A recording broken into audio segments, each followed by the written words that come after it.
اور کراچی جو ہے وہ وفاق اس کا چارج سنبھال لے، وفاق کے سپرد کر دیا جائے۔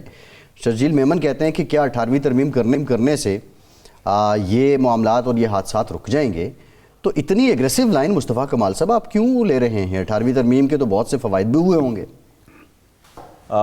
جو 18ویں ترمیم صوبوں کو صوبائی خود مختاری دینے کی بات ہوئی تھی، وہ خود مختاری جو ہے وہ صرف 4 وزراء اعلیٰ کو ملی ہے، وہ ٹرکل ڈاؤن نہیں ہوا۔ پیسے لیتے ہیں اوپر سے وفاق سے سارے اور نیچے ٹرکل ڈاؤن نہیں کرتے، تو بالکل جو ہے وہ 18ویں ترمیم کا کوئی فائدہ کسی صوبے کے ڈسٹرکٹ کو، یونین کاؤنسلز کو، عام لوگوں کو نہیں ہوا۔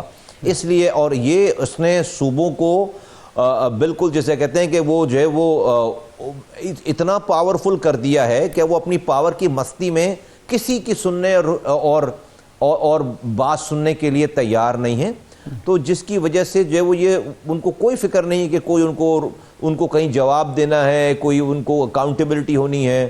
اور اس کا نتیجہ آپ دیکھیں کہ سندھ کا کیا حشر ہے، سندھ کے شہری علاقے، کراچی جو کہ پاکستان کو ریونیو کما کر دینے والا شہر، اس کا حشر کیا ہے۔ تو اس ہمیں تو کوئی عوام کو تو کوئی فائدہ نہیں ہوا۔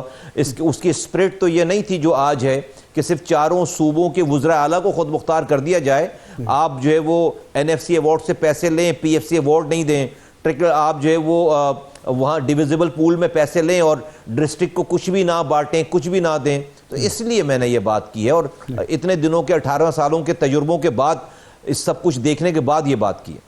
اچھا مصطفیٰ صاحب، اب حکومت اس وقت آپ حکومت کا حصہ ہیں، حکومت مسلم لیگ کی ہے۔ یہ ترمیم جب 10 میں ہوئی تھی تو 13 میں میاں نواز شریف صاحب کی حکومت آ گئی تھی، وہ 5 سال حکومت رہی مسلم لیگ کی۔ وہ تجربہ ان کو بھی ہوا ہوگا، اور ہم سمجھتے ہیں، ہمیں معلوم ہے کہ اس وقت بھی یہ باتیں ہوتی تھی کہ صحت اور تعلیم کے حوالے سے 18ویں ترمیم کا نقصان ہوا ہے۔ تو ابھی تک آپ وفاقی حکومت کو، مسلم لیگ کو، اپنی اتحادی جماعت کو قائل کیوں نہیں کر سکے کہ جی یہ واقعی خاص طور پر کراچی اور سندھ کے حوالے سے اور عمومی طور پورے ملک کے حوالے سے یہ ترمیم جو ہے نقصان دہ ہے، اور یہ اختیارات سارے منجمد ہو گئے ہیں وزرائے اعلیٰ میں، اور نیچے نہ وسائل تقسیم ہوئے ہیں نہ اختیارات تقسیم ہوئے ہیں؟ پاکستان میں ارشاد عارف صاحب صحیح ٹائم پر اور قائل ہو کر لوگ فیصلے نہیں کرتے، مجبور ہو کر کرتے ہیں، اور جب تباہی بربادی سر پر آ جائے جب کرتے ہیں۔ تباہی بربادی سر پر آ گئی ہے، پاکستان کا نظام اس نظام میں نہیں چل رہا۔ آپ دیکھیں کہ گورننس لوگوں کے ڈور اسٹیپ تک ڈیلیور ہو ہی نہیں پا رہی، اور اس کا نتیجہ یہ ہو رہا ہے کہ لوگ جو ہے وہ بددل ہو رہے ہیں۔ لوگ جس کو جو آپ دیکھیں کہ آج سوشل میڈیا یا آج گراؤنڈ پہ چلنے ہوئے ایک عام آدمی کو کتنی سیٹسفیکشن ہے، اس سے ذرا بات کر کے دیکھ لیں۔ اس کی وجہ یہ ہے کہ جس ٹول نے، جس وہیکل نے، جس سسٹم نے اس کے ڈور اسٹیپ پہ اختیارات اور وسائل اور اس کو سرو کرنا ہے، وہ سسٹم ہی پاکستان میں مسنگ ہے۔ اور جب اس کی بات کریں تو آج کے موجودہ جو ہمارے پروونشل گورنمنٹ پہ جو برجمان لوگ ہیں، وہ اس پہ کمپرومائز کرنے کے لیے تیار نہیں ہے۔ تو وقت اب یہ آ گیا ہے کہ ہمیں لوگوں کی جو ہے وہ ذاتی خواہشات کو بچانا ہے یا پاکستان کو بچانا ہے۔ تو میں سمجھتا ہوں کہ اب یہ ہماری خواہش نہیں ہے، پاکستان کی مجبوری ہے، ورنہ چلا لیں، جو ہے وہ ہم تو کہتے ہیں کہ بھائی چلا لیں، چل نہیں رہا ملک میں لوگوں کے کو ڈور اسٹیپ پر کتنی اچھی وفاقی حکومت ہو جائے، کتنی اچھی صوبائی حکومت ہو جائے، گلی کوچوں میں اختیارات وسائل نہیں، تباہ برباد ہے، پانی نہیں ہے، سیوریج کا نظام نہیں ہے، سالڈ ویسٹ نہیں ہے، آگ بجھانے والا نہیں ہے، رات میں لائٹ نہیں، صبح گیس نہیں۔ وہ جو 90% مسائل جو تمام مہذب دنیا میں گراس روٹ لیول پہ 3rd tier of the government حل کرتی ہے، ہمارے ہاں وہ ٹول ہی موجود نہیں ہے۔ اور مزے کی بات ہم کہتے ہیں جمہوریت ہے، تو یہ جمہوری دہشت گردی ہے ساری۔ یہ جو پاکستان میں اس وقت کا نظام ہے، یہ جمہوری دہشت گردی ہے۔ جمہوریت کی صرف کیا، یہ 1200 لوگوں کو پارلیمنٹ میں ہونے کا نام ہے جمہوریت، مصطفیٰ صاحب آپ جو بات کر رہے ہیں، مصطفیٰ صاحب کویسچن یہ ہے، ایک جانب آپ کراچی کو وفاق کے حوالے کرنے کی بات کرتے ہیں، دوسری جانب آپ ڈیلیوژن آف پاور کی بات کرتے ہیں، اور پھر آپ PFC کی بات بھی کرتے ہیں۔ یہ تو ایک کنٹرڈکشن ہے کہ آپ ایک شہر کو کہتے ہیں کہ وفاق اس کا نظام دیکھے، اور دوسری جانب آپ کہتے ہیں کہ 3rd tier جو ہے وہ اختیارات کا استعمال بھی کریں۔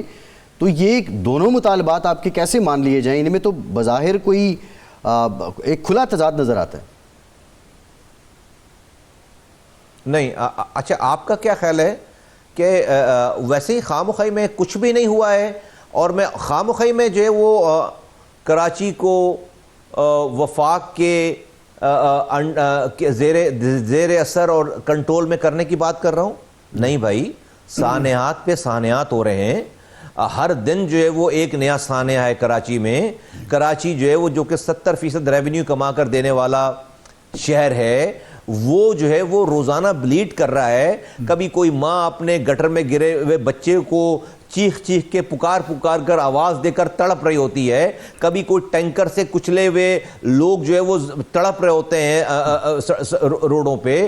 کبھی جو ہے وہ آپ یہ ابھی آگ آپ نے دیکھ لی کہ کیا جو ہے وہ کیا قیامت کا منظر ہے اور کیا حالات ہیں سارے.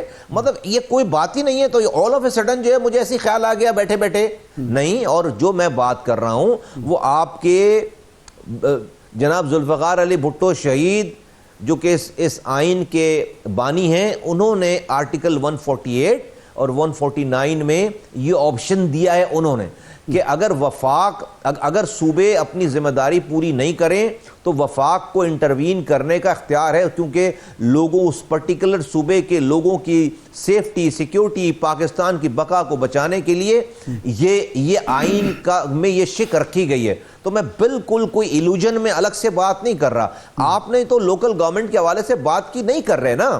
وہ اگر کر رہے ہوتے تو پھر کوئی بات ہی نہیں تھی. جو میں نے پہلے والی بات کی ہے جو آپ کہہ رہے ہیں کانٹرڈکشن ہے، بھائی ہم اسی لیے تو ہم آئینی ترمیم لے کر گئے ہیں. نہیں مان رہے وہ، ہمارے پاس تو نمبر نہیں ہے کہ اس آئینی ترمیم کو اپروو کروانے. مصطفیٰ بھائی 26ویں ترمیم کے وقت آپ سے وعدہ ہوا، 27ویں ترمیم ہو گئی، وعدہ پورا نہیں ہوا. اب آپ یہ سمجھتے ہیں 2 پوائنٹس ہیں. ایک تو آپ کہہ رہے ہیں کہ یہاں جو ترمیم ہوتی ہے یا جو قانون سازی ہوتی ہے وہ مجبوری کے تحت ہوتی ہے، قائل کر کے نہیں ہوتی. کیا اب آپ سمجھتے ہیں کہ وفاقی حکومت کا جو اتحاد ہے وہ مجبور ہو چکا ہے کہ ایسی قانون سازی کریں گے جس سے کراچی کے عوام کو فائدہ ہو؟ دوسرا یہ ہے کہ کیا آپ نے قائل کر لیا ہے اب جو قانون سازی ہوگی اس میں آپ کی بات سنی جائے گی، مانی جائے گی، یا پھر اسی طرح ٹال دیا جائے گا؟ کہ جن کے ساتھ ہم اتحادی ہیں، PMLN، اس نے ہمارے ساتھ لکھ کر ایگریمنٹ سائن کیا ہوا ہے. دوسری بات، وزیر اعظم پاکستان انہوں نے فلور آف دی ہاؤس پہ کیبنٹ میں فلور آف دی ہاؤس پہ، پھر جو کیبنٹ کے ممبران ہیں یونی ووکل ہو کر سب نے ہماری اس آئینی ترمیم کی تائید کر رکھی ہے. خواجہ آصف صاحب، رانا تنویر صاحب، احسن اقبال صاحب اور رانا ثناء اللہ صاحب، یہ سب اور ایوری بڈی، میں پوری کیبنٹ کی بات کر رہا ہوں، معذرت میں 4 نام لے رہا ہوں. پھر فلور آف دی ہاؤس پہ آپ ڈیفنس منسٹر صاحب کی، رانا تنویر صاحب کی اور دوسرے ممبران کی، آپ خواجہ آصف صاحب کی آپ گفتگو سنیے، احسن اقبال صاحب کی آپ گفتگو سنیے. یہ وہ سارے کیبنٹ کے لوگ ہیں. کیبنٹ میں ہم موجود تھے، یونی ووکل ہو کر پوری کیبنٹ نے تائید کی. یہاں تک کہا گیا کیبنٹ نے کہا کہ پاکستان کو خاکم بدن نقصان پہنچے گا اگر ہم نے MQM کی اس آئینی ترمیم کو جو کہ ڈیولوشن کے اوپر ہے اگر اس کو ایکسیپٹ نہیں کیا. وہ چلی گئی اسٹینڈنگ کمیٹی میں، وہاں پہ بھی ہمارے پاس میجورٹی تھی، وہاں پہ بھی ساری پارٹیز نے ایکسیپٹ کیا. صرف ایک پارٹی نے ایکسیپٹ نہیں کیا، وہ پیپلز پارٹی ہے. انہوں نے کہا کہ اگر آپ نے فلور پہ بھی اس کو پیش کیا تو ہم اور جو شکے ہیں ہم اس پہ بھی ووٹ نہیں دیں گے.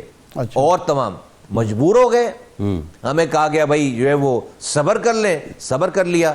لیکن اب اس کی کوئی کاسٹ ہے نا، کوئی ٹائم ہے، کب تک ہم کتنے اور بھائی دیکھیے ارشاد صاحب، ویری سمپل، ہم جہاں رہتے ہیں یہاں پر صوبائی حکومت پیپلز پارٹی کی ہے زبان کے بنیاد پر، ٹھیک ہے. یہاں پر جو ہے وہ ہمارا تو وزیر اعلیٰ نہیں آنے والا، تو وزیر اعلیٰ اگر نہیں آنے والا ہمارا آگے اس بنیاد پر فرض کریں تو یعنی کہ ہم ہمیشہ محکوم رہیں گے، ہم ہمیشہ یرغمال رہیں گے. ہم جب تک ہماری نسلیں ہیں تو پیپلز پارٹی کی حکمرانی رہے گی اور ہم ان کی صوبے میں حکمرانی رہے گی. اور جہاں تک کراچی کا معاملہ ہے پیپلز پارٹی تو کہتی ہے کہ 2 سال سے بلدیہ پیپلز پارٹی کے پاس ہے. اس سے پہلے وسیم اختر صاحب میئر تھے اور وہ بے اختیاری کا رونا روتے رہے. بلدیہ کراچی میں پچھلی کئی دہائیوں سے MQM کے پاس رہی ہے. تو اداروں کی کیپیسٹی بلڈنگ یا یہ جو دیگر آج یہ حادثات ہو رہے ہیں، یہ تو بنیادی کام آپ کی جماعت اور آپ کی حکومت نے کرنے تھے اور آپ نے نہیں کیے ہیں. اچھا میری عرض سن لیجئے 3 سال میئر صاحب کو ہو گئے اور 2 سال اس سے پہلے وہ ایڈمنسٹریٹر تھے, یہ 5 سال ہو گئے.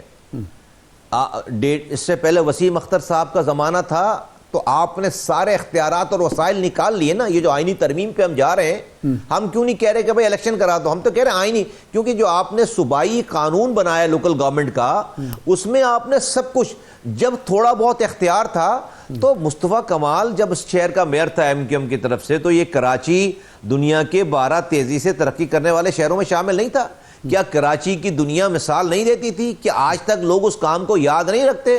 تو ہم نے یہ پروف کیا نہیں ہے. ایسے ہی تھا کراچی, اتنا ہی لاوارث تھا کراچی, یہی حالات تھے؟ نہیں جناب, ایسا نہیں تھا, اور دنیا جانتی ہے, اور یہ ریکارڈڈ ہے, یہ ہماری بات نہیں ہے. تو میں اپنے جو میری پہلی بات نہیں کمپلیٹ ہوئی میری, کہ صوبے میں ہماری حکومت آ نہیں سکتی, اسی لیے دنیا بھر میں یہ مقامی حکومتوں کا نظام بنایا گیا کہ بھئی ہر جگہ ایک ہی نسل, رنگ, نسل, زبان کے لوگ 100% نہیں ہو سکتے. وہاں پر کوئی مائنورٹی بھی ہوگی, اس مائنورٹی کو بھی سینس آف پارٹیسپیشن اور سینس آف اونرشپ دینے کے لیے ایک چھوٹا مقامی حکومتوں کا نظام بنایا جائے. ہم سندھ میں اگر تو ہم کہتے ہیں کہ بھئی ہم برابری پہ ہیں اگر سینسز ہو جائے, چلیں آپ نے سینسز کو 2 نمبر کر کے ہمیں اقلیت میں رکھا ہوا ہے, تو اس اقلیت میں آپ بن جاتے ہیں وزیر اعلیٰ.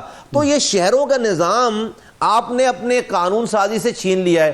وہ آپ آئینی ترمیم نہیں ہونے دیتے کہ بھئی لوکل گورنمنٹ کا اختیارات مل جائیں, کہ چلے بھئی صوبہ آپ چلائیں, کم سے کم جو ہم اپنے لوکل جو مسائل ہیں وہ تو ہم حل کریں, وہ آپ ہونے نہیں دیتے. تو کیا کریں ہم, مجھے بتائیں, ہمیں بتا دیا جائے نا کہ بھئی آپ کو بھی مرنا ہے, آپ کو ابھی اپنی نسل کشی کروانی ہے, اور یہ سب کچھ جو ہے وہ جمہوریت کے نام پر ہو رہا ہے. یہ جمہوری دہشت گردی ہے, غضب خدا کا. آپ سوچ سکتے ہیں اب ان کی حکومت جائے نا تو ان کو امریکہ کی جمہوریت یاد آ جائے گی, ان کو برطانیہ کی جمہوریت یاد آ جائے گی. ابھی ان کی حکومتیں کوئی ٹاپل کرے آ کے تو ان کو دنیا بھر کی امریکہ میں سوچ سکتا ہے کوئی کہ 5-5 سال جو ہے وہ میئر کیا ہوں گے. برطانیہ میں کوئی سوچ سکتا ہے کہ لندن کا ایک دن بھی میئر نہیں ہوگا. آج آپ پورے پاکستان میں بغیر لوکل گورنمنٹ کے, اور اگر کہیں ہے بھی لنگڑی لونگڑی یہاں پہ, تو اس کے آپ نے سارے جو ہے وہ اعضاء توڑے ہوئے ہیں اور آپ لوکل گورنمنٹ چلا رہے ہیں. اب یہ میری خواہش, میری بات نہیں ہے. اچھا اگر میں کہتا ہوں میری بات کو بالکل رد کر دیں آپ دونوں حضرات, بہت محترم ہے میرے لیے, تو یہ کیوں چل رہا ہے پاکستان؟ صحیح, یہ گٹر میں ایک دن کا واقعہ گرنے کا, یہ آگ جو ہے وہ اسی طرح سے مینج کی جاتی ہے, یہ شہر پورا کھدا ہوا ایسے ہی ہوتا ہے. تو آپ خود بتائیے نا کہ بھئی چلے میری بات ساری غلط, تو پھر آپ جو لوگ جس کو اعتراض کر رہے ہیں یا سوال کر رہے ہیں وہ حل بتا دیں نا. یا تو سب کچھ اچھا چل رہا ہو اور ہم ایک نئی بات کر رہے ہو تو کہنا یار سب صحیح تو چل رہا ہے سارا. بھئی نہیں چل رہا نا, آپ کے اس نظام میں صحیح نہیں چل رہا. آپ کو لوگوں کے سینٹیمنٹس پتہ ہیں جن کے گھروں میں لاشیں گئی ہیں اس ساری چیزوں میں, آپ کو ان کی فیلنگ لوگوں کا پتہ ہے. تو یہ بہت ظلم اور زیادتی والی بات ہے کہ, اور پھر کیا یہ آخری واقعہ ہے؟ اس کے بعد کوئی واقعہ نہیں ہوگا, اس کے بعد کوئی سانحہ نہیں ہوگا کراچی میں. ہم تو روزانہ سانحات کو جو ہے وہ دیکھ رہے ہیں اور بھگت رہے ہیں. تو میں بہت سب کچھ دیکھنے کے بعد, یہ بات خوشی سے نہیں کر رہا, یہ بات حالات اور واقعات دیکھنے کے بعد کر رہا ہوں. ہمیں نہیں سن رہی پیپلز پارٹی کی صوبائی حکومت, کوئی ہمیں امید نہیں رہ گئی, وہ نہیں سننا چاہتے, وہ ہمارے وجود کو ہی تسلیم نہیں کرتے. نہیں مصطفیٰ بھائی, اب یہ بتائیں کہ کیا اب ایم کیو ایم نے اور آپ نے یہ طے کر لیا ہے کہ اگر کراچی کو وفاق کے حوالے نہیں کیا جاتا, 18ویں ترمیم کی جو شکیں آپ سمجھتے ہیں کہ جمہوری دہشت گردی کا سبب بن رہی ہیں وہ واپس نہیں ہوتی, صوبوں کی نئے سرے سے تشکیل نہیں ہوتی, تو پھر آپ کا لائحہ عمل کیا ہوگا؟ کیونکہ ظاہر بات ہے اب بھی اگر ترمیم آئین میں ہونی ہے تو پیپلز پارٹی کی مرضی کے بغیر تو نہیں ہوگی, اور مسلم لیگ نون آپ کی بجائے پیپلز پارٹی کو ترجیح دے گی. جی ہم جدوجہد کریں گے, ہم سیاسی جدوجہد کریں گے, ہم جدوجہد کریں گے, ہم لوگوں کو آواز لگائیں گے ارشاد صاحب, اور ہم جو ہے وہ جدوجہد کریں گے. میں ابھی تو آپ کو اتنا ہی کہہ سکتا ہوں, کیونکہ ہم اب یہ ایک ایک کر کے جو ہے وہ باری باری, میں سمجھتا ہوں کہ ہمیں اس طرح اپنے آپ کو مارنا نہیں چاہیے, اور ہم نہیں مریں گے. ہم جدوجہد کریں گے, ہم سیاسی جدوجہد کریں گے. نہیں لیکن یہ فرمائیں کہ وفاق کے پاس اگر کراچی کنٹرول چلا جائے یہاں مسلم لیگ بھی رہی ہے، 2-3 بار صوبہ اس کے پاس رہا ہے، یہاں کراچی کی سیٹیں اس کے پاس رہی ہیں، تو اس نے بھی تو کوئی ایسا نظام نہیں بنایا جس کی وجہ سے یہاں کے عوام مطمئن ہوں، یہاں کا سسٹم ٹھیک ہو گیا ہو، یہاں حادثات نہ ہوتے ہوں. تو کیسے ہوگا کہ وفاقی حکومت کے پاس جانے کے بعد کراچی کے معاملات ٹھیک ہو جائیں گے؟ دیکھیے یہاں تو جو تعصب ہے پروونشل گورنمنٹ کا، وہ تو جو وہ اب اس پہ کوئی دو رائے نہیں رہ گئے. 18 سالوں سے ہم بھگت رہے ہیں. آج ہم وفاق کے سے جب کچھ بات کرتے ہیں تو کہتے ہیں ہم تو سارے پیسے دے دیتے ہیں، 18ویں ترمیم کے بعد صوبائی خود مختاری دے دی، آپ ہم سے بات نہ کریں، آپ جو ہے صوبوں سے بات کریں. آپ بتائیں ہم کہاں جائیں؟ تو یہ جو میں بات کر رہا ہوں یہ کوئی غیر آئینی بات، میں تو آرٹیکل 148 149 میں کوٹ کر رہا ہوں نا، ذوالفقار علی بھٹو صاحب کے آئین کی کتاب سے کوٹ کر رہا ہوں نا. تو کوئی تو جب آئین بنانے والوں نے کسی وجہ سے یہ والی شکیں رکھی ہوں گی نا، تو بھائی یہ کوئی میں بڑی پہلے دن بہت آئیڈیل سچویشن میں تو یہ بات نہیں کر رہا، یہ تو مجبوری میں یہ والی بات کر رہا ہوں کہ آپ نہیں سن رہے، آپ نہیں کر رہے. تو لہٰذا آپ کو ہمیں کم سے کم ہم وفاق کو جا کے کم سے کم آج اگر ہمیں وفاق بھی نہیں سنتا اور وہ صحیح نہیں سنتا، وہ کہتے ہیں کہ بھئی آپ ادھر جائیں، تو کل سے کم ہم وفاق کی ذمہ دار. اور پھر یہ کراچی اتنا پوٹینشل والا جو شہر ہے وہ پورے پاکستان کو پالتا ہے. کل کو وفاق کو بھی اگر جو پیسے جا رہے ہیں تو سب سے بڑا کنٹریبیوشن تو کراچی سے جا رہا ہے. تو کوئی تو ہماری کوئی اس کی لاج رکھے گا، کوئی اس کی جو ہے وہ کوئی اس کی تھوڑی سی جو ہے وہ پاس رکھے گا. یہاں تو بالکل ہمیں مایوسی ہو گئی ہے، یہاں تو یہ نہیں سن رہے، یہ نہیں توجہ دے رہے، یہ تو ہمارے وجود کو تسلیم نہیں کر رہے. جی اب 28ویں ترمیم کی بات شروع ہو گئی ہے. 28ویں ترمیم اگر آتی ہے تو اس کے بنیادی خط و خال کیا ہونے چاہیے آپ کے نقطہ نظر سے؟ کیا نئے صوبوں کی تشکیل ہونی چاہیے؟ کراچی کو وفاق کے حوالے ہونا چاہیے؟ 18ویں ترمیم میں ترمیم ہونی چاہیے؟ یا کوئی وہ پھر وہی عدلیہ کے حوالے سے اور دوسرے معاملات پر ہوگی اور آپ کی بات پھر سدا وسارا ثابت ہوگی؟ دیکھیے پاکستان میں اب اگر آپ نے کوئی بھی ترمیم آئے، جب تک آپ یہ ہماری اس ترمیم کو، اس آئینی ترمیم کو پاکستان کی آئین کا حصہ نہیں بنائیں گے، جس میں مقامی حکومتوں کو بااختیار کرنے کی شک جو ہے وہ آئین میں لکھ دی جائے، پیسے کیسے ڈسٹریبیوٹ ہوں گے آئین میں لکھ دیے جائیں، کون سے ڈپارٹمنٹ ہوں گے یہ آئین میں لکھ دیے جائیں، تاکہ کسی وزیر اعلیٰ کو تشریح کرنے کی ضرورت ہی نہ پڑے. جب تک آپ یہ نہیں کریں گے، آپ کچھ بھی کر لیں ملک کے اندر، ملک میں عام لوگوں کی دہلیز تک اختیارات اور وسائل، ان کو ڈیلیورنس، ان کو گڈ گورننس نہیں پہنچ سکتی. پاکستان ترقی کی راہ پر گامزن نہیں ہو سکتا، لوگ مطمئن نہیں ہو سکتے، لوگ بددل سے بددل ہوتے چلے جائیں گے. نمبر 1 بالکل صوبے آئینی ترمیم میں، اگر 28ویں ترمیم میں جو فیلڈ مارشل کئی دفعہ اپنی گفتگو میں بات کر چکے ہیں، اپنی سپیچز میں بات کر چکے ہیں، بالکل ایڈمنسٹریٹو بنیادوں پر نئے صوبے بننا ناگزیر ہیں، بالکل بننے چاہیے. 18ویں ترمیم میں جو پیسہ جو NFC ایوارڈ ہے اس کی فارموشن میں ایسی ہے کہ پہلے دن ہی وفاق بالکل بینکرپٹ ہو جاتا ہے. یہ ریویو ضرور ہونا چاہیے اور اس کو ضرور کنسیڈر کیا جانا چاہیے. ہم سے کسی نے بات نہیں کی، ابھی ہمیں نہیں پتا 28ویں ترمیم میں کیا آ رہا ہے، لیکن اگر یہ چیزیں نہیں ہیں تو اس کے علاوہ آپ کوئی بھی چیز لے آئیں گے پاکستان آپ اس کو سپورٹ نہیں کریں گے اگر جیسے اب تک کوئی فرق نہیں پڑا. آرٹیکل 140 کو ایڈریس نہیں کیا جاتا تو حکمت عملی کیا ہوگی؟ ویسے آپ کے خیال میں اب اگر نئے صوبے بنتے ہیں تو سندھ کو کتنے حصوں میں تقسیم ہونا چاہیے؟ کوئی 12 صوبوں کی اوورال بات کرتا ہے، کوئی 23 صوبوں کی بات کرتا ہے. تو آپ کے خیال میں کتنے صوبے بنے تو یہ وفاق جو ہے یہ قابل عمل ہوگا اور صوبائی خود مختاری کے ساتھ ساتھ اختیارات کی نچلی سطح پر تقسیم ہو سکے گی؟ نہیں شاہ صاحب، میں ابھی ان نمبروں پہ نہیں جانا چاہوں گا. میں اس ڈیبیٹ کو اس جگہ رکھنا چاہوں گا جہاں پر اس ڈیبیٹ کی امپورٹنس اور بات رہے. یہ جو ہے وہ بہت آگے کی بات ہے، اور جو بھی اس کا پلان کرنے والے ہیں، جو اس کی سوچ والے ہیں، سب کے پاس یہ سارے فارمولے، سب چیزیں موجود ہیں. میں اس وقت اس کو ان نمبروں میں نہیں جانا چاہوں گا. اچھا، آپ جو آرٹیکل 148 149 کا ریفرنس دے رہے ہیں ہماری ذرا رہنمائی کے لیے، یہ کیا کسی شہر کے اختیارات وفاق کو لینے کا حق دیتا ہے یا آپ گورنر رول کو ریفر کر رہے ہیں؟ نہیں، میں گورنر رول کو بالکل ریفر نہیں کر رہا. یہ اس کے اندر بہت سارے آپشن ہیں وفاق کو اس صوبے میں انٹروین کرنے کے. اگر وہ صوبے کے لوگوں کے حقوق کو پامال کیا جا رہا ہے تو یہ آرٹیکل 148 اور 149 یہ حق دیتا ہے وفاق کو کہ وہ انٹروین کرے اور وہاں پر جو ہے وہ اس جگہ کے رہنے والے لوگوں کے حقوق اور ان کی جان اور مال کی سیفٹی کی ذمہ داری لے. جی ٹھیک، بہت شکریہ. وفاقی وزیر برائے صحت مصطفی صاحب ہمارے ساتھ موجود تھے. ایک بریک کے بعد واپس آتے ہیں.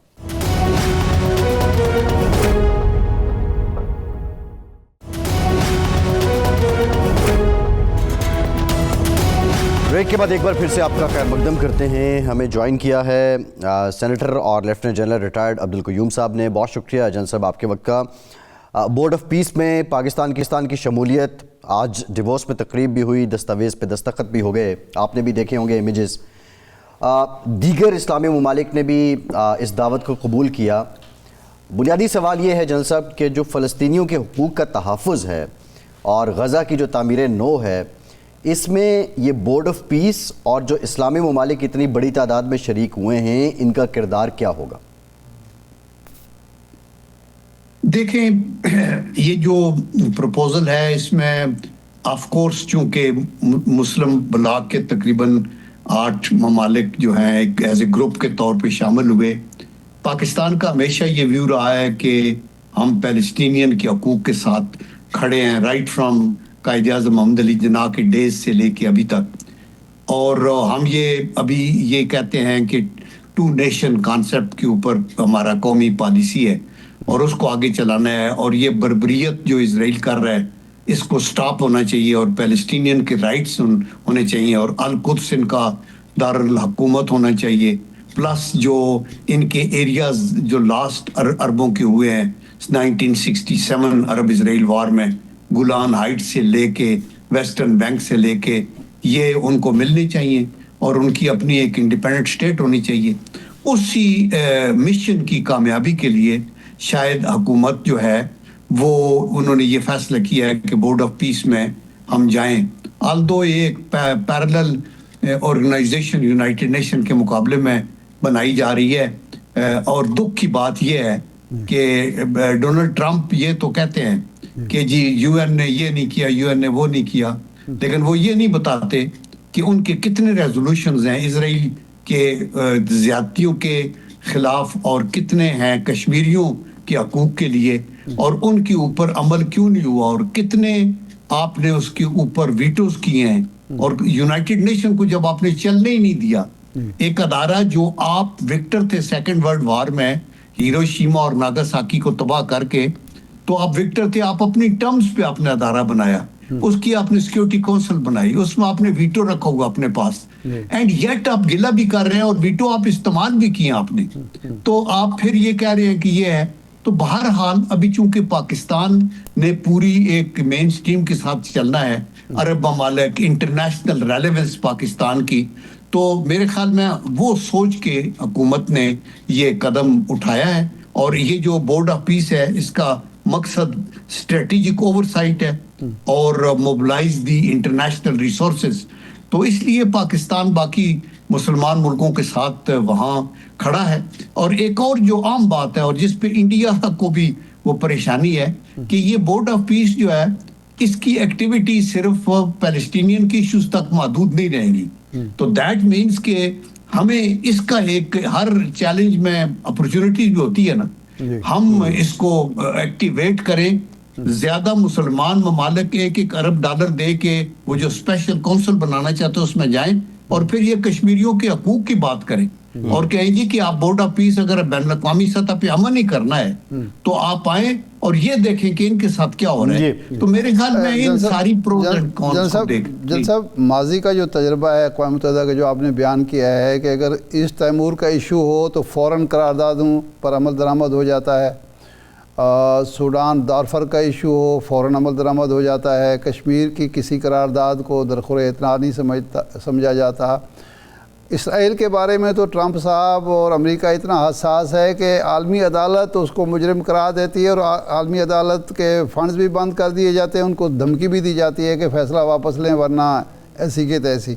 تو یہ پیس بورڈ ہے، کیا یہ بھی اسی طرح تو نہیں ہوگا کہ امریکہ اس کو صرف اپنے مقاصد کے لیے استعمال کرے گا اور یہ بھی بتائیں کہ ہم تو اس کے حق میں ہے کہ زیادہ سے زیادہ مسلم ممالک کو اس کا حصہ ہونا چاہیے اور اپورچونٹی کے طور پر استعمال کرنا چاہیے، لیکن یہ یورپی ممالک کیوں نہیں اس میں شامل ہو رہے؟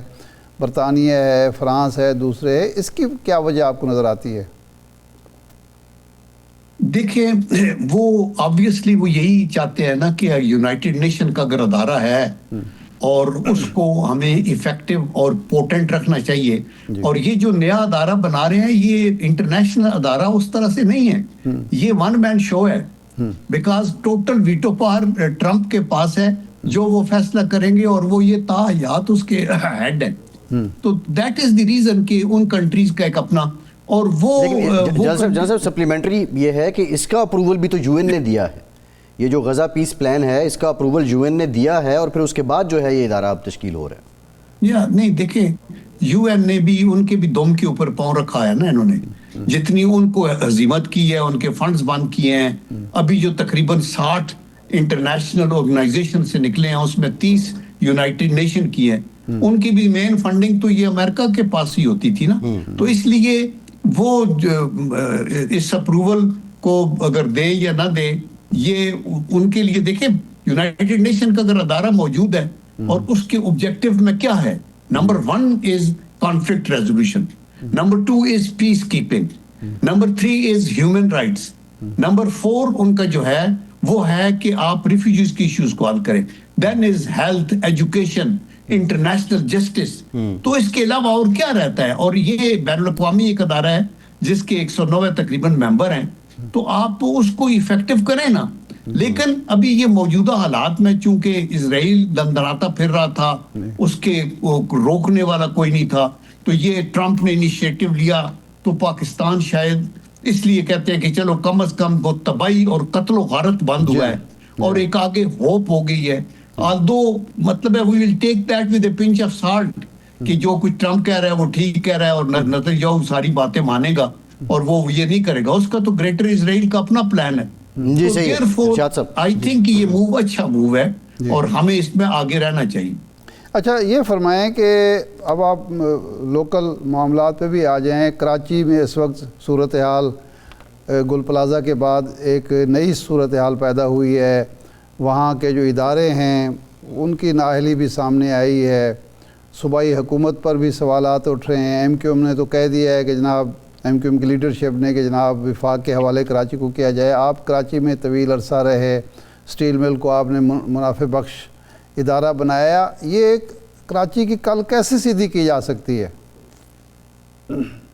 دیکھیں بنیادی طور پہ تو یہ گورننس کا ایشو ہے جی، اور اگر ایک پارٹی تقریباً 17 سال حکومت میں رہی ہے تو کوئی ایکسکیوز نہیں ہے کہ آپ ان کی سڑکیں ٹوٹی ہوئی ہوں، نالوں میں اور گٹروں میں بچے مر رہے ہوں اور بلڈنگوں گر رہی ہوں اور آگ لگ رہی ہو، اور ہر روز کوئی نہ کوئی واقعہ انفارچونیٹ کہ فلانے ایک ٹرک اس پہ چڑھ گیا، فلانا حادثات ہوتے رہتے ہیں بڑے شہروں میں، لیکن سیکیورٹی میئرز ہیں. اس طرح حادثات دبئی میں یا اور جو بڑے کنٹریز ہیں، اور کراچی تو ایک بین الاقوامی سطح کا ایک شہر ہوا کرتا تھا. آپ کو یاد ہوگا، مجھے تو پتہ ہے یہ 50s اور 60s کے اندر جب ہم دیکھتے تھے تو کئی فوٹوز میں نے دیکھے تو انہوں نے کہا یہ یورپ نہیں ہے، یہ کراچی ہے جس کی سڑکیں صاف اور سب کچھ ہوتا تھا. تو اس لیے بیسیکلی تو انفارچونیٹلی مجھے دکھ سے کہنا پڑتا ہے کہ یہ تو حکومت کی کمزوری ہے. اچھا اس کے اندر پھر ایلیمنٹ ان کا ایم کیو ایم کا آتا رہا، انہوں نے بھی بالکل بہت سے پتے بھی گئے، بہت سے بند بوری لاشیں. اس وقت میں MS2 پرائم منسٹر تھا مڈ 90s کے اندر، آنکھیں نکال دی، ہڈیوں میں ڈرلنگ ہو رہی، عقوبت خانے بنے ہوئے تھے، وہ تباہی ہوتی رہی. درمیان میں جماعت اسلامی کے ناظم آئے، انہوں نے کچھ اچھے کام کیے، اور پھر یہ جو مصطفیٰ کمال جب آیا تو اس کو بھی پوری بیک جو تھی وہ پرویز مشرف صاحب کی تھی. میں اسٹیل مل کا چیئرمین تھا، تو انہوں نے ہمیں کہا کہ جی یہ جو قائد آباد فلائی اوور بنانا ہے تو آپ اسٹیل مل والے جو ہے اس کے لیے پیسے دیں. تو میں نے 32 کروڑ روپیہ دے کے وہ، اور باقیوں کو بھی مل کیا انہوں نے، جتنی کارپوریٹ پی آئی اے، مشین ٹول فیکٹری، مل ملا کے تو وہ کام ہوتے رہے. ایک فلائی اوور بنا دو، یہ کرو، کراچی کو بلڈ کرنا ہے. تو میرا مطلب ہے کہ اس طرح، تو میں نے ان کو پھر بتایا کہ دیکھیں اسٹیل مل اگر منافع میں ہے اور اللہ کا کرم ہے ہم نے 3 سالوں میں 18 ارب پروفٹ کمایا ہے, تو میں نے اس میں سے 6 ارب گورنمنٹ کو ٹیکس دیا ہے, کیونکہ ہماری لائبلٹی زیرو ہو گئی ہے, تو اس لیے ہم ٹیکس دیتے ہیں, تو یہ آپ کا کام ہے.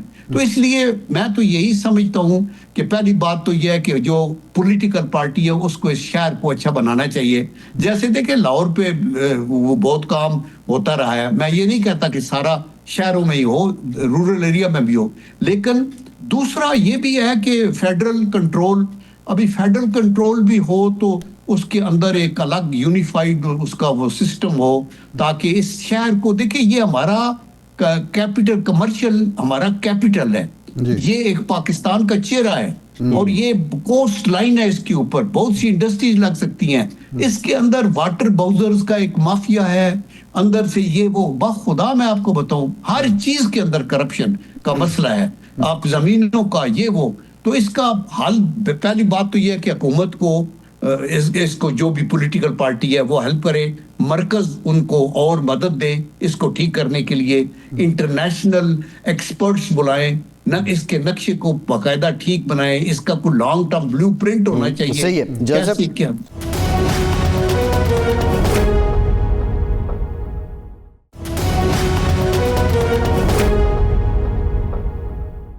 آپ نے اسٹیل مل کا ذکر کیا ہے, موجودہ جو حالت ہے اسٹیل مل کی, کتنا پوٹینشیل ہے, کوئی ریوائیول کے چانسز ہیں, کیونکہ گورنمنٹ اس کو ایک بڑی لائبلٹی ہے گورنمنٹ کے لیے؟ یہ دکھ کی بات ہے نا. میں آپ کو بتاؤں عباس صاحب کہ 13 ستمبر 2006 کو جب میں ریزائن کر کے آ گیا, بیکاز اجلت میں سب کچھ ہو رہا تھا, تو پرویز مشرف صاحب کو میں نے لیٹر لکھا کہ میں ابھی کنٹینیو نہیں کر سکتا, چونکہ یہ پرائیویٹائزیشن کے خلاف میں بالکل نہیں ہوں, لیکن میں نے سجیسٹ کیا تھا کہ اس کی شیئر فلوٹ کرتے ہیں اور گریجولی ادھر جائے.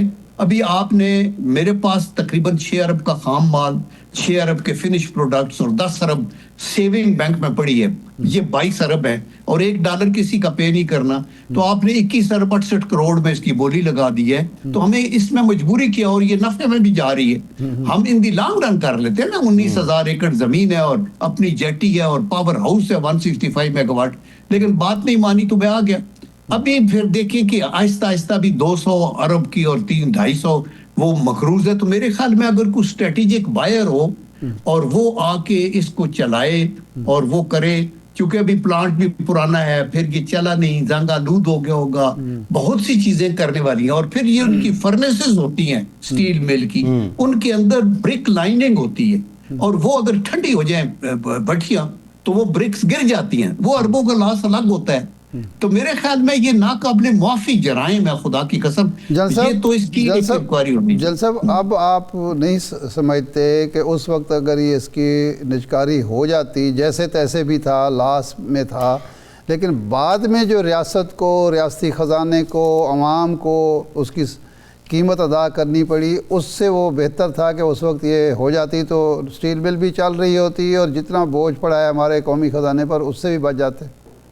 بالکل ٹھیک ہے, ہائنڈ سائٹ سے تو ہم یہی دیکھتے ہیں نا, لیکن اس کا یہ مطلب نہیں کہ اگر کورٹ کے 9 ججز یہ کہہ رہے ہیں کہ this is being done in indecent haste and there are errors of omission and commission, اور وہ پوائنٹ کر رہے ہیں, تو حکومت کا کام اس وقت تھا, اور انہوں نے یہ نہیں کہا کہ پرائیویٹائزیشن غلط ہے, کرنی نہیں چاہیے, انہوں نے یہ کہا کہ یہ طریقہ آپ ٹھیک نہیں کر رہے.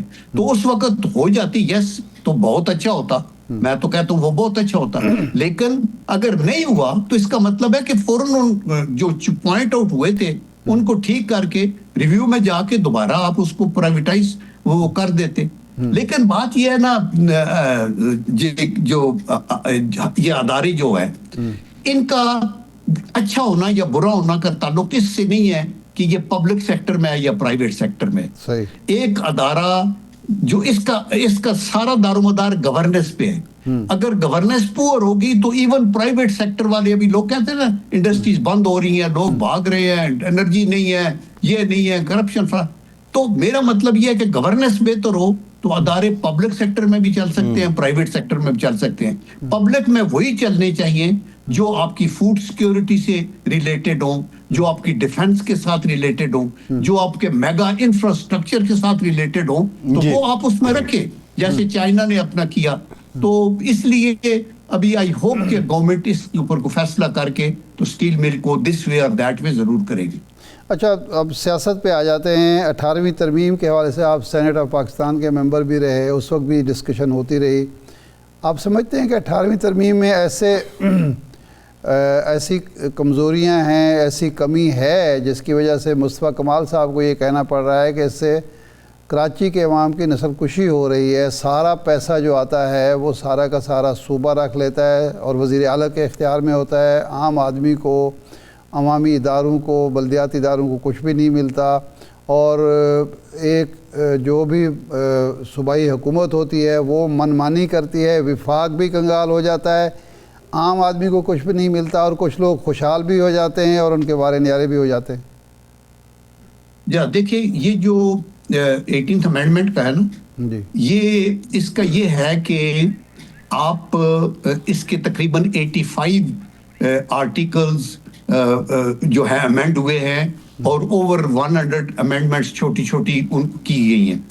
تو یعنی اس کا ہم جب بات کرتے ہیں 18th امینڈمنٹ تو عام پبلک کا بندہ یہ سمجھتا ہے کہ وہ ایک امینڈمنٹ ہے وہ ختم ہو جائے گی. اس کا ریویو ہوتا رہا ہے اور ماضی میں بھی 18th امینڈمنٹ کے اندر بہت سی چیزوں کو اوپر نیچے کیا بھی گیا ہے. تو اس لیے یہ کہنا کہ وہ حرف آخر ہے یہ بھی غلط ہے, چونکہ اگر آئین امینڈ ہو سکتا ہے تو 18th امینڈمنٹ کے اندر اگر کوئی بہتری چیزیں تو کی جا سکتی ہے. 18th امینڈمنٹ میں بہت اچھے پوائنٹ بھی ہیں, لیکن یہ پوائنٹ بھی کہ آپ نے ابھی مثلا یہ بہت اچھا پوائنٹ ہے کہ آپ صوبوں کو دیں فنڈز اور صوبے پھر اپنی لوکل گورنمنٹس کو دیں اور لوکل گورنمنٹس چلیں. تو اگر آپ نے اس کے اوپر عمل ہی نہیں کر رہے تو کوئی طریقہ بھی اس کا کوئی نہیں ہے. تو اس کے اندر امینڈمنٹ اوپن مائنڈ کے ساتھ ڈسکشن کے ساتھ کی جا سکتی ہیں, اور اس کا یہ مطلب نہیں کہ ساری امینڈمنٹ کو ایک قلم کے ساتھ ختم کیا جا سکتا ہے. تو آف کورس وہ جیسے اوپن ہے پورا آئین, اسی طرح 18th امینڈمنٹ بھی اوپن ہے, اس کی شکوں کو ڈسکس کریں اور دیکھیں کہ امپروو کیسے کیا جا سکتا ہے. اور 18th امینڈمنٹ کے بعد ابھی تو 26 اور 27 اور 28 کے چکر میں ہم آ گئے. باش جنرل ریٹائرڈ عبدالقیوم صاحب آپ کا, ارشاد صاحب آپ کا شکریہ. آج کے پروگرام سے اتنے ہی اجازت دیجیے.